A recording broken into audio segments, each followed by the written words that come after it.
90s, I had the first power pill unit, the first microdermabrasion system in the mid-Atlantic states, because the distributor for Mattioli Engineering was in our neighborhood and had contacted me about it and gave me exclusive rights for the first 6 months. So we had the only microdermabrator in the Washington metropolitan area for commercial use, which gave us a real jump and gave me an opportunity to do some research that you'll see a little bit of it, but was the baseline for microdermabrasion. It was published in numerous publications and several different sources, and then therefore we had started to establish some of the science behind it and then branched out. And as you know, microdermabrasion in the late 1990s was really kind of the gold standard for general skincare.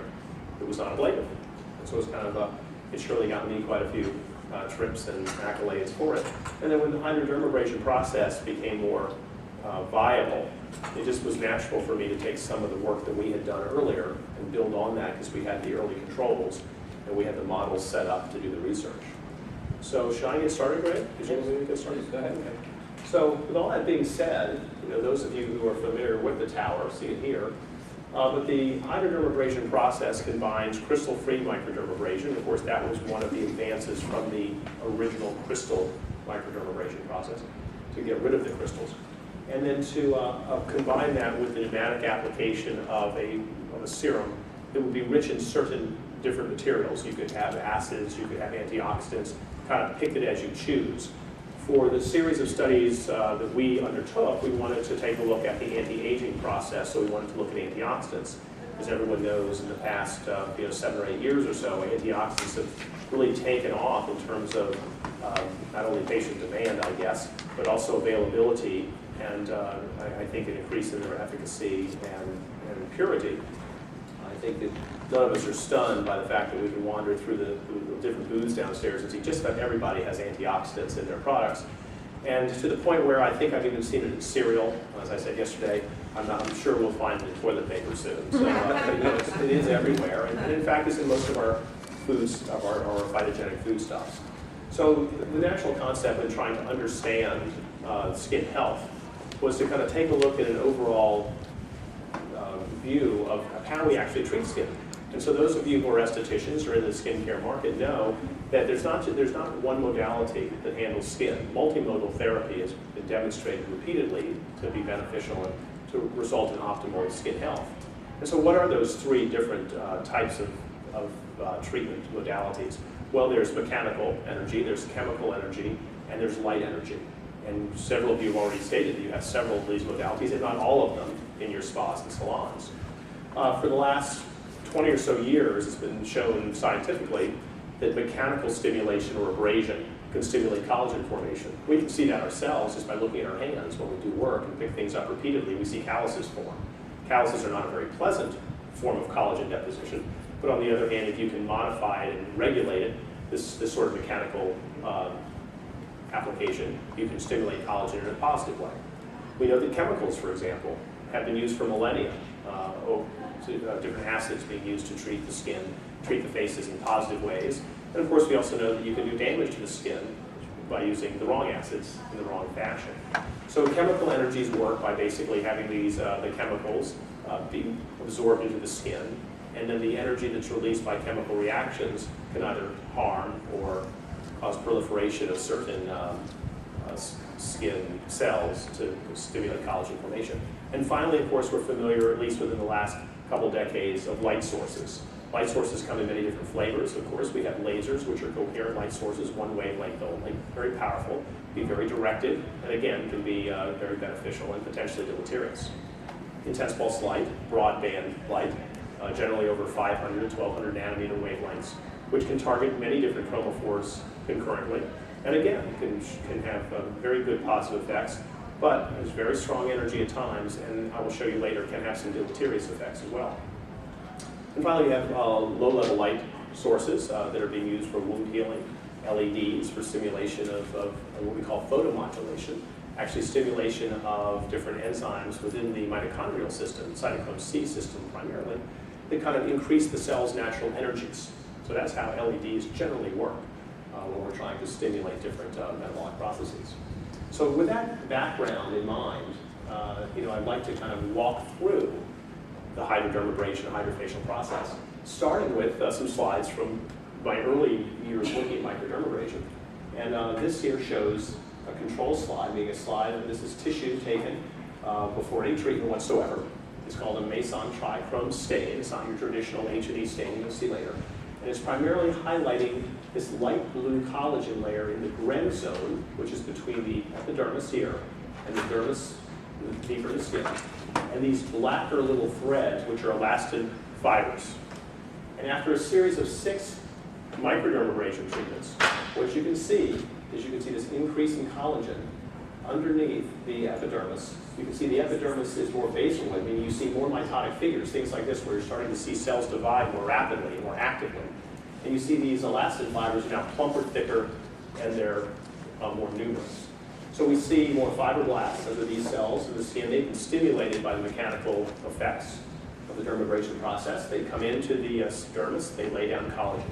So they lay down more elastin, and they add to general overall health. And that kind of brings us to this next point that I want to make. And the point really is that our skin is a relatively impermeable barrier. And you hear a lot downstairs and a lot in the news about how all kinds of substances can penetrate our skin. Well, in fact, if everything penetrated our skin that are claimed to penetrate, we probably wouldn't be alive today. Because our skin, although very thin, has to protect us from all the environmental, the dangerous toxins and energy. Ultraviolet rays, for example, dirt, dust, bacteria, toxins, things that we get exposed to on a daily basis. And because of that, our skin is really relatively impermeable. And the pores and the connections between the cells are quite tight. In order to try to affect some sort of change in our skin to promote skin health, we need to find some way to change the permeability of the skin in a way that's transient and temporary, so it'll allow us to have more permeability for those substances we wish to expose our tissue to, but to have it stay relatively impermeable at a later date to protect us from the outside environment. So that's an important concept. The second concept is, and it kind of alludes to this slide, is if you're going to add a substance to our skin, it has to be something that's going to have an effect. We know, having used fillers for many, many years, that when you inject something like collagen, whether it's bovine, cow-based, or human, it's really absorbed by our body within a relatively short period of time. And it's a temporary filler and a temporary substance, albeit it can be effective for the time that it's there. Most fillers are absorbed by our skin over time. So therefore, you can't put in a substance that's just going there to take space. It has to go into the skin, it has to become part of the tissue in order to stimulate our cells for positive effect. And in this particular case, these are some of the positive things that can be affected when you have proper cell stimulation.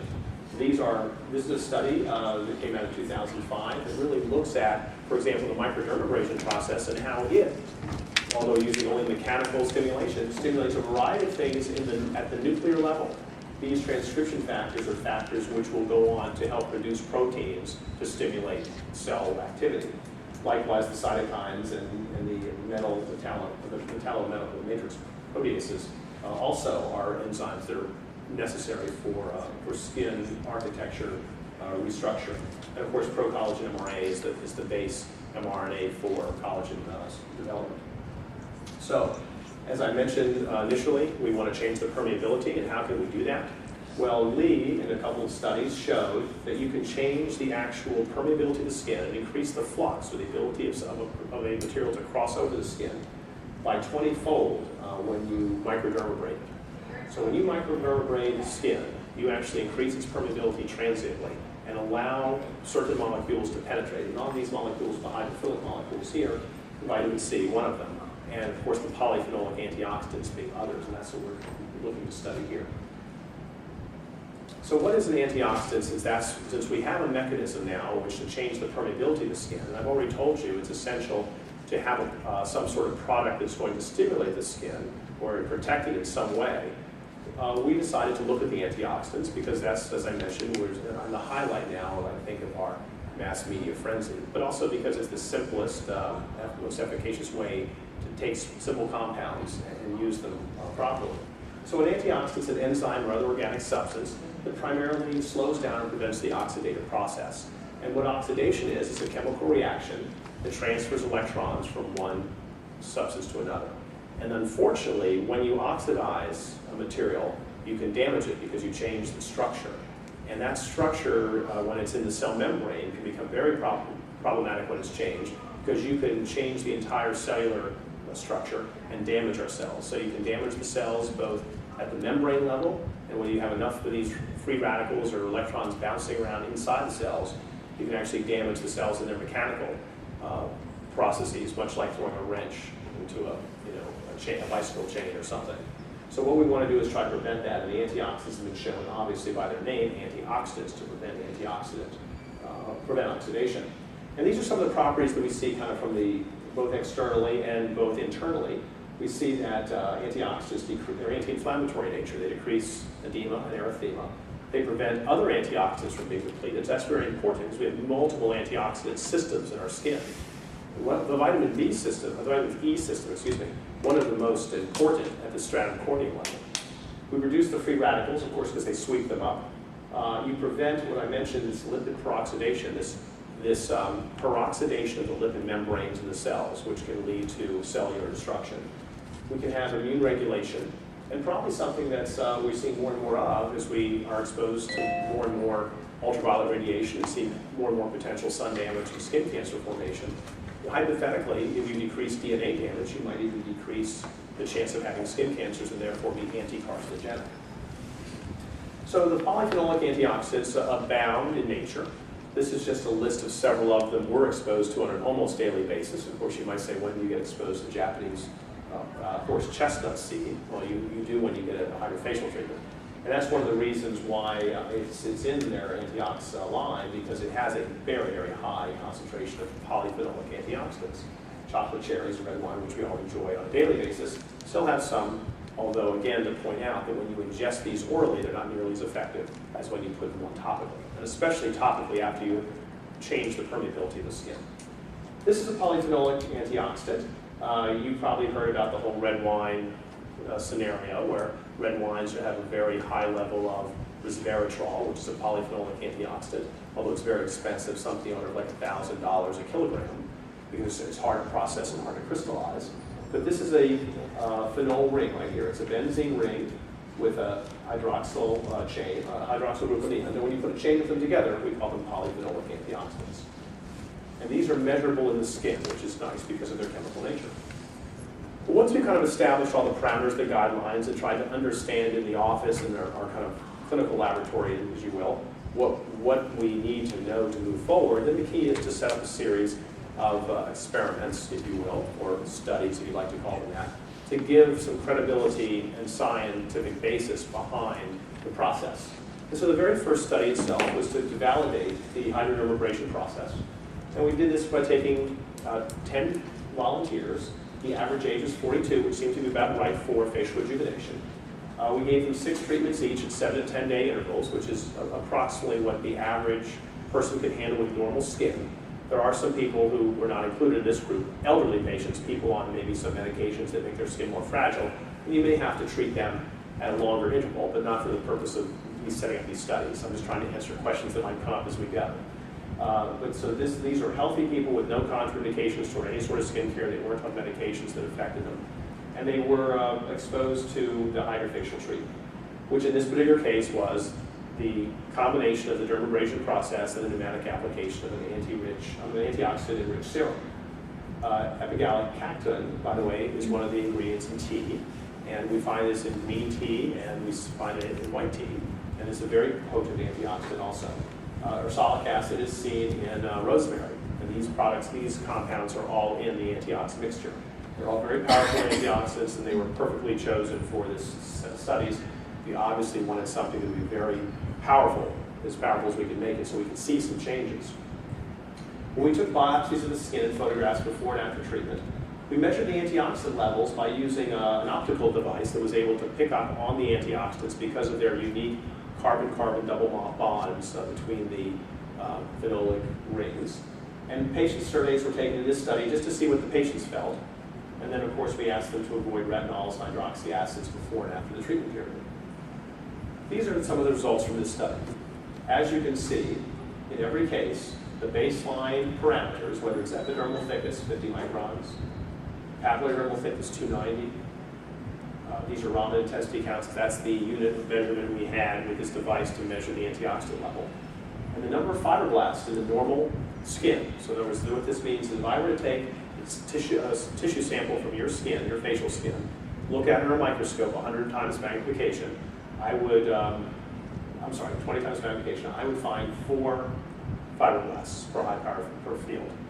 When I treated them with the HydraFacial after 6 treatments, look what happened here. The epidermal thickness increased, papillodermal thickness increased, antioxidant levels increased, and the number of fibroblasts. Those are the cells that make the ground substance. They make the collagen, they make the elastin, doubled. So we see already significant improvements across all levels of the skin, not just the dermis, not just the epidermis, but both. And I think it's kind of interesting to also note that our body is being protected from the dermal and or the papillodermal and the epidermal thickness by only a few microns. If you think about how it's about 2 to 4 microns is a red blood cell. This isn't a lot that's protecting us from the outside. Of course, the dermis also has a reticular dermis and hypodermis, so it is a little more thickness. But this is the workhorse, these two right here. So it's an amazing concept of how we're made. Looking at all the patients, just so you can see that it wasn't an average, it just happened to increase in the antioxidant levels. We see that every patient actually went up in terms of their pre- and post-antioxidant levels after HydraFacial treatment. One thing to note in this last patient down here was interesting, was a woman who had gastric bypass. So gastric bypass patients generally have altered metabolism. They need like B12 shots, iron, they're chronically kind of anemic, they're not terribly healthy. And yet, even her antioxidant level went up in her skin when exposed to the HydraFacial, albeit not as much as some of the others. An example of one patient in the study, you can see that this is before and after. We see an improvement in hyperpigmentation, which surprised us a little bit. We knew we'd see some improvement, but hyperpigmentation correction seemed to really be something that drove this technology, or it seemed to be quite prevalent. We also noticed that after the HydraFacial treatments, we had decreased pore size, we had improved texture, and an overall improvement in the general skin. This is a slide of this patient. You can see beforehand, this is the epidermis. This is the stratum corneum right here, this little kind of weedy kind of thing. This is the papillary dermis down to this layer of cells. And you can see there's a paucity of cells. Cells are those little blue nucleated things. There's some purple material here called elastosis, which is actual the collagen matrix or the dermal matrix broken down by ultraviolet radiation. We call that photodamage microscopically. And you can see the collagen is pink, but it's somewhat disorganized and it's fairly thin. After the HydraFacial treatments, you can see more cells, many, many more fibroblasts sitting here in the dermis. They're the ones making all this new collagen. Here's all the collagen that's been laid down. And you can see the epidermis is thicker, and the stratum corneum is a little tighter and had a better vascular weave. The patients themselves noted, and in the majority of cases, they all noticed significant or noticeable improvement in things like hyperpigmentation, hydration, texture, decrease in fine lines, and increased tightness. So none of them had any complications. So what we basically demonstrated was that the HydraFacial process increased the activity at the basal layer of the epidermis, thickening the epidermis, recruited fibroblasts into the dermis. This caused more extracellular matrix deposition in the form of collagen and elastin release. And we saw correction of photodamage both clinically and microscopically. So we noted that without any sort of adverse effects, we effectively improved the skin. And the pneumatic application of the serums didn't have any adverse effects. And then it also, for the first time, we're able to demonstrate in humans an increase in antioxidant levels. So we could say that potentially then, with more antioxidants in the skin, through this process, we might enhance their effects. Now, those of you who are savvy probably realize that the HydraFacial is a two-tier process. It combines mechanical and chemical effects, if you look at the antioxidants as chemicals. And you know from the little prologue that Microdermabrasion predated this, and it's kind of the foundation for HydraDermabrasion, and was just mechanical effects only. So the question you might have is, well, what effect does the antioxidant have versus what effect does the microdermabrasion have? So can you break out the mechanical effect versus the chemical effect? And the answer is yes. And the way we did this was we set up another study where we took 10 volunteers again, treated their entire face with microdermabrasion, and then one half of their face with the antioxidant. That way we knew that only one side of the face got the antioxidant, both sides of the face got the mechanical effects. The difference that we could measure between the two would be the effect of the antioxidant. Right? Same basic principles, same basic treatment protocol, same biopsies, antioxidant concentrations, and then this time we had independent observers look at the photographs before and after and make independent assessments, not knowing which side was which or who got what. So what we found is that compared to the control, which of course pre-treatment, we biopsied them before and after the treatments, when we microdermabrated their skin only, meaning that we did the first part of the treatment without the serum, we had an increase in the epidermal thickness of this amount, from 50 to 65. But when we added the antioxidant, it went almost up to 80. So it's this difference right there, that delta, as they say scientifically, which is the antioxidant contribution. Similarly, after microdermabrasion, the papillary dermis increased. But here is the delta, the difference when you added the antioxidant. This is the difference between the thicknesses of the papillary dermis. Looking at this series of slides, pre-treatment, this is born in the same patient. Pre-treatment, lots of elastosis, not very many fibroblasts. What we see after microdermabrasion is a removal of some of that elastotic material, a new collagen matrix being laid down, more fibroblasts in place. But now take a look after HydraFacial treatments. Much, much more collagen, more thicker epidermis, a better basket weave, more fibroblasts, really a healthier skin. Again, in another patient, you can see just conspicuously a lot of this blue elastotic material, broken down collagen, dermal architecture from photo damage. After microdermabrasion, some improvement, and after hydrodermabrasion, wow, a real acceleration in the collagen deposition. Really a thicker epidermis, more mitotic figures, and more fibroblasts. Out of curiosity, we were interested to see if the microdermabrasion process alone increased antioxidant levels. We thought to see if that had any contribution, and it didn't. So doing just mechanical microdermabrasion alone didn't change the antioxidant levels at all. However, of course, adding the antioxidants in the HydraFacial process did significantly, and that's therefore what contributed to our overall improvement. In a more complex slide, before and after, this side of her face received microdermabrasion alone. The left side of her face received hydrodermabrasion.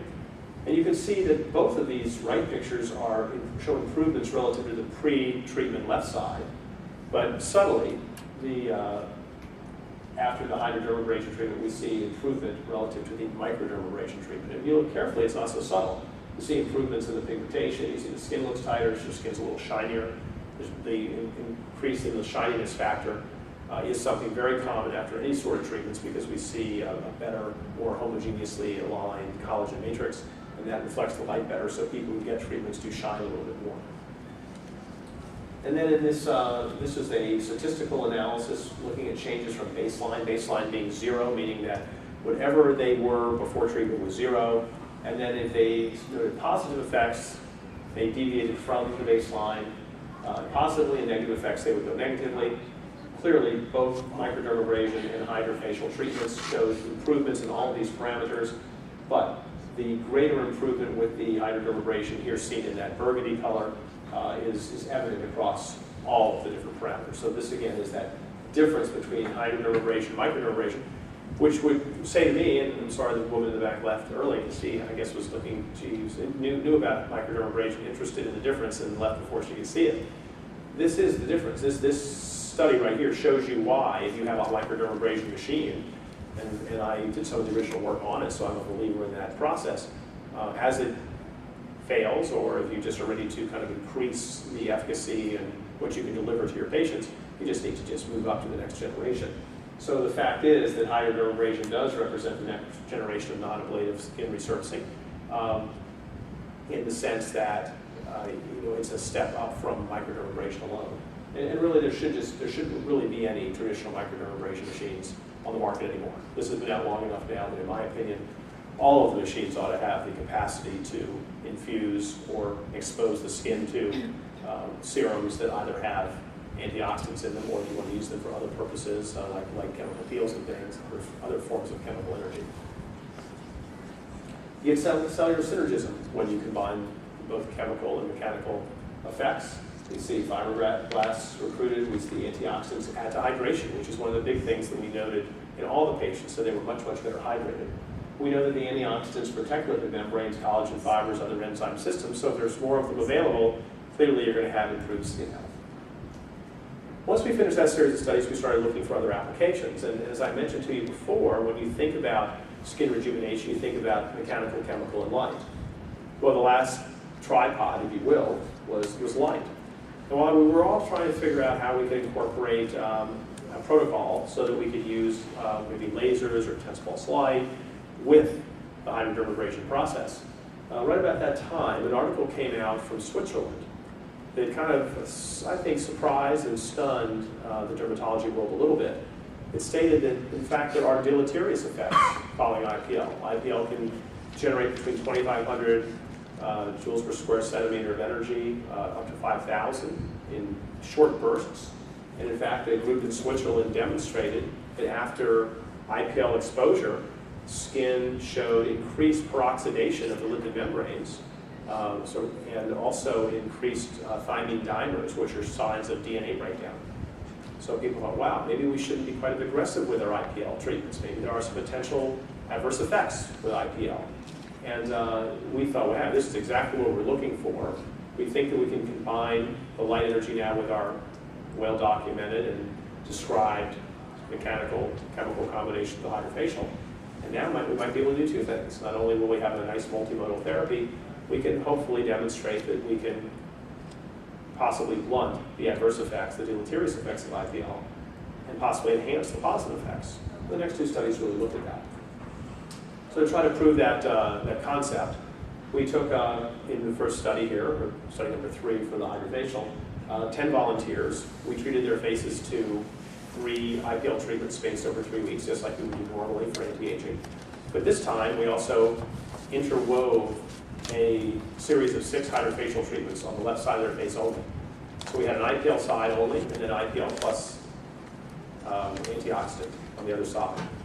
Again, hoping to look for differences. This time looking at some similar things, but adding one chemical assay, which is that we were going to look at lipid peroxide concentration. Again, when the lipid peroxide levels in an assay increase, that means you have breakdown of the lipid membranes. We also want to look at skin moisture content, knowing that one of the biggest complaints that our patients had was that after IPL, they felt very dry. And then we looked at the controls, and as I mentioned, IPL, and then IPL plus antioxidants. In this particular case, look what we found. We found that with IPL alone, the lipid peroxide concentrations, or that parameter that shows breakdown of lipid membranes, went up 4-fold. And this was compared to the Swiss study, which showed almost a 5-fold increase. Pretty close. When we added the antioxidants concurrently, protected the skin, so to speak, we didn't have very much of a change. Not statistically significant from control. So essentially no change in lipid breakdown. Skin moisture content, starting here at 48 international units, decreased to 38 after IPL treatments. In fact, after IPL and antioxidants, we had much higher hydration content. So the patient stayed more hydrated. And possibly some of the beneficial effects were from the hydration. Obviously, some were from the loss of the destruction of the lipid bilayer. And you could see here that IPL treatment depleted antioxidant levels, while adding the antioxidants concurrently increased the antioxidant levels overall. So we're getting some contribution or some protection from the deleterious effects of the IPL with the antioxidants on several levels. Hydration level, more antioxidants, and that all led to this decrease in cell membrane destruction. So that just summarized that in this slide, just says the same things I just mentioned, that the skin moisture content was higher after the HydraFacial treatments with IPL, and that we didn't show bilayer destruction, the lipid peroxide concentrations. So polyphenolic antioxidants appear to confer a protective effect on the facial skin that was exposed to visible light. At least in this case, IPL. You could also theoretically say that some of the visible light coming in from the ambience, from the sky, which is potentially damaging, can be protected by HydraFacials as well. I think that was probably shown in the first couple studies. And then, of course, to kind of finish it off, to put the icing on the cake, since we know that the IPL can cause some deleterious effects, which were blunted by HydraFacial, there are also positive effects with IPL, and we're hoping to augment them, causing synergy. So I can stand up here and say to you, yes, in an ideal world, you would offer someone every modality, light, chemical, and mechanical energy. And so therefore, we went ahead and tried to determine whether this addition of the antioxidants did enhance the effects of the IPL therapy. And this time we used 3 groups. Since this was a couple years after the first series of studies, we decided to redo a couple of groups again. We had Group A, which was just basically 3 IPL treatments with a full face. We had Group B, which was a series of HydraFacial treatments for 10 people. And Group C, which was the combination. And then we could look at them all interactively and compare them to each other and within groups. Digital photographs, biopsies, antioxidant levels again taken, and this is what we showed. In kind of the culmination of the studies, when you did IPL, you increased the epidermal thickness ever so slightly, not enough to be statistically significant. That had been shown before. IPL really doesn't change the epidermis very much. The light goes through into the dermis. And with antioxidant application through the HydraFacial, we did have an increase in the epidermal thickness, and we'd shown that previously. When we added the 2 together, we had a little bit of an additive effect. So we had even more cumulative epidermal thickness, showing that there was some synergy even between these modalities. Likewise, we saw an increase in the papillary dermal thickness with IPL, as had been demonstrated in literature before, as we expected. We also confirmed that the antioxidant application via HydraFacial increased the papillary dermal thickness on a relatively equivalent basis. When we combined the 2, we saw synergy, an additive effect, better than either modality alone. With the antioxidants, we saw that when you put the 2 together, so you had the IPL plus the HydraFacial group, we had an increased antioxidant level relative to control, clearly much better than that seen with the depleted IPL group, not quite as good as when you had antioxidants alone, and that you'd expect that because the IPL component of this will have broken down some of the antioxidants, but not all of them. And then clinically, we see that in all cases, looking at fine lines, pore size, pigmentation, hydration, and texture, the combination group was significantly greater than either alone. And again, reinforcing the concept that IPL treatment is very drawing. And here you can see this drawing effect in this group. Just picture one patient, we'll probably throw a few more in now that I know this talk can go so quickly. And we basically confirm that when you apply the antioxidants via the HydraFacial protocol to IPL-treated skin, you're going to have an enhancement of the positive effects you see with IPL. And for that reason,